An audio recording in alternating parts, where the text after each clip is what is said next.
Hello बच्चों, very good morning बेटा। बेटा लास्ट क्लास में हमने क्या नाम है जर्नल एंट्रीज वाला चैप्टर स्टार्ट किया था और मैंने आपको जर्नल एंट्रीज का बेसिक सिखा दिया था कि जर्नल एंट्रीज में बेसिक क्या है। आज बेटा जो है मैं आपको जर्नल एंट्रीज का मैंने उस दिन बेसिक आपको सिखा दिया था। आज बेटा मैं आपको जर्नल एंट्रीज लिखवाने जा रहा हूं कि किसकी एंट्री क्या होती है। मैं आपको आज 10 एंट्रीज लिखवाऊंगा, वो आपको समझनी है कि किसका मीनिंग क्या है। सबसे पहली एंट्री बेटा पेड एक्सपेंसेस, खर्चा पेड करने की एंट्री, खर्चा पेड करने की। और एंट्री लिखने का तरीका भी आपको समझना है। बेटा आपने खर्चा पेड किया है मतलब आपके पास से कैश गया, तो मैंने आपको क्या कहा था, क्रेडिट व्हाट गोज आउट, तो कैश क्या होगा बेटा, क्रेडिट होगा। वैसे भी आप जनरली भी देखो, अगर आप कोई एक्सपेंस देते हो तो वो क्या होता है बेटा, डेबिट होता है। क्यों? क्योंकि all expenses losses are debit. तो बेटा पेड एक्सपेंस की जो एंट्री है वो होगी expenses account debit to cash account. ऐसा क्यों बेटा? ये तरीका है एंट्री लिखने का। इतना लाइन खींच के ऐसे डेबिट और थोड़ा सा गैप रखा जाता है क्रेडिट और डेबिट के बीच में। तो बेटा पहली entry expense paid to cash. क्यों? मतलब पेड एक्सपेंसेस की एक्सपेंसेस टू कैश। बेटा खर्चा हमेशा डेबिट होता है और एसेट कम हुई है, हमारे पास से कैश गया है तो वो क्रेडिट होगा।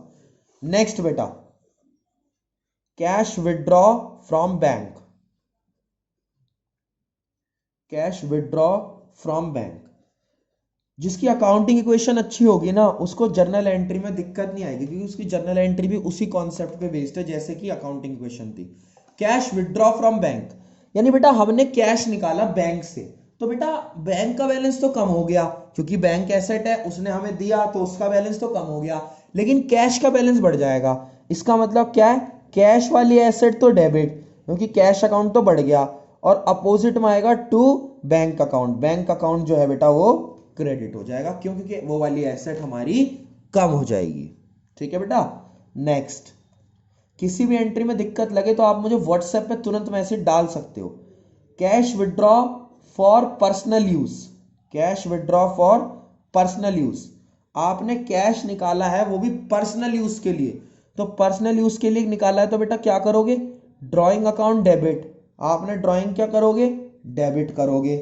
ठीक है ना बेटा। और क्या चला गया आपके पास से, कैश चला गया। देखो कैश तो कम हुआ है तो कैश एसेट है, कम होने पे क्रेडिट होगा। ड्राइंग को डेबिट क्यों किया बेटा, ड्राइंग भी एक तरह का एक्सपेंस ही तो है, और सारे एक्सपेंसेस क्या होते हैं बेटा, सारे के सारे एक्सपेंसेस डेबिट ही होते हैं जब वो बढ़ते हैं तो। Fourth entry cash deposited into bank, cash deposited into bank. आपने कैश डिपॉजिट करा बैंक में, यानी आपने बैंक में पैसा जमा करा, जो आपने कैश है वो बैंक में जाके जमा करा, तो इसका मतलब क्या है, बैंक का बैलेंस तो बढ़ गया तो बैंक तो हो जाएगा डेबिट, और कम क्या हो गया आपके पास से, कैश, तो कैश अकाउंट क्या हो जाएगा बेटा, क्रेडिट, क्योंकि आपके पास से कैश चला गया और बैंक आपका बढ़ गया। ठीक है बेटा।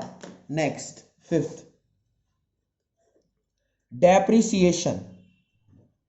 डेप्रिसिएशन क्या होता है बेटा, जब आप किसी फिक्स्ड एसेट्स को यानी कि एसेट्स को आप यूज करते चले जाते हो तो होता क्या है बेटा, एसेट्स को जब आप साल दर साल यूज करते हो बेटा तो एक टाइम ऐसा आता है कि उसकी वैल्यू कम हो जाती है, तो एसेट्स की वैल्यू कम होती है।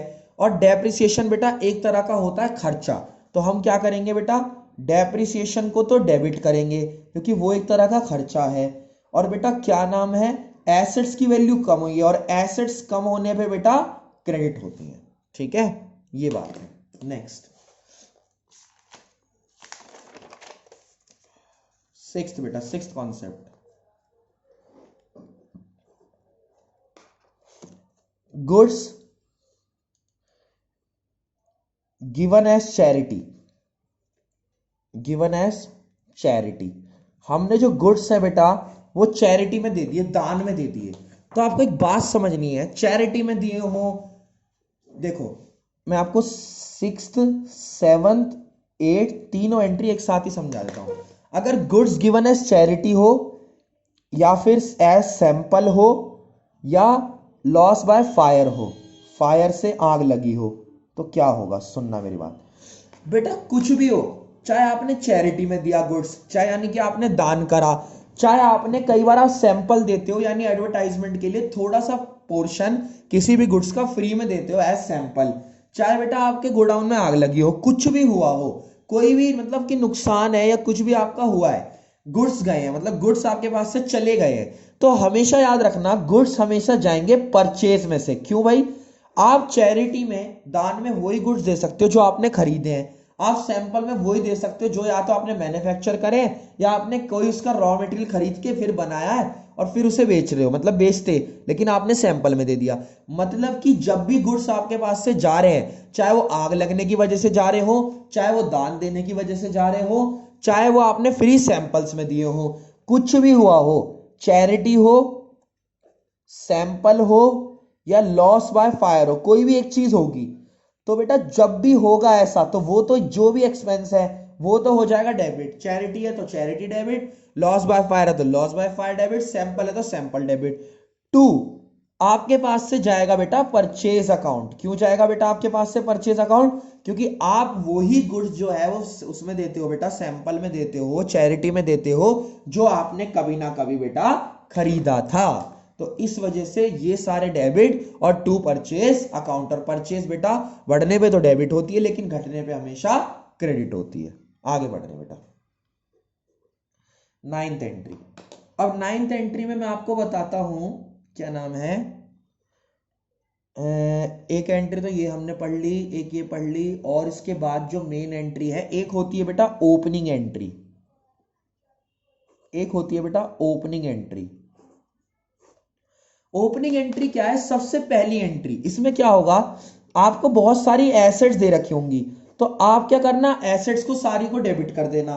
फिर आपको लायबिलिटीज दे रखी होंगी, लायबिलिटीज को आप क्रेडिट कर देना। ठीक है, सारी लायबिलिटीज को आप क्रेडिट कर देना। और होगा क्या, आपको ये बात बहुत अच्छे से पता है कि एसेट्स बराबर कैपिटल प्लस लायबिलिटीज होता है ना?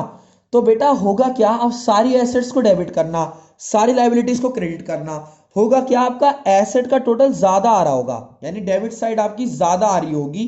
तो जो आपका ज्यादा आ रहा होगा ना, मान लो यहां पर 1 लाख है, यहां पर 50,000 है, तो 50,000 की जो क्रेडिट में कमी है वो होगी बेटा कैपिटल। वो क्या होगी आपकी कैपिटल। उसे बोलते हैं बैलेंसिंग फिगर, कि जो एसेट की वैल्यू ज्यादा है ना, मतलब डेबिट साइड की वैल्यू ज्यादा है क्रेडिट साइड से, जितनी ज्यादा है बेटा वो होती है आपकी कैपिटल बैलेंसिंग फिगर।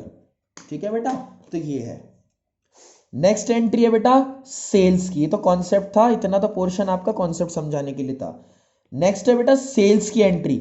आपने सामान बेचा, तो सामान बेचते हो बेटा तो आप क्या करते हो, आपके पास आ जाता है कैश, आपके पास आ जाता है कैश।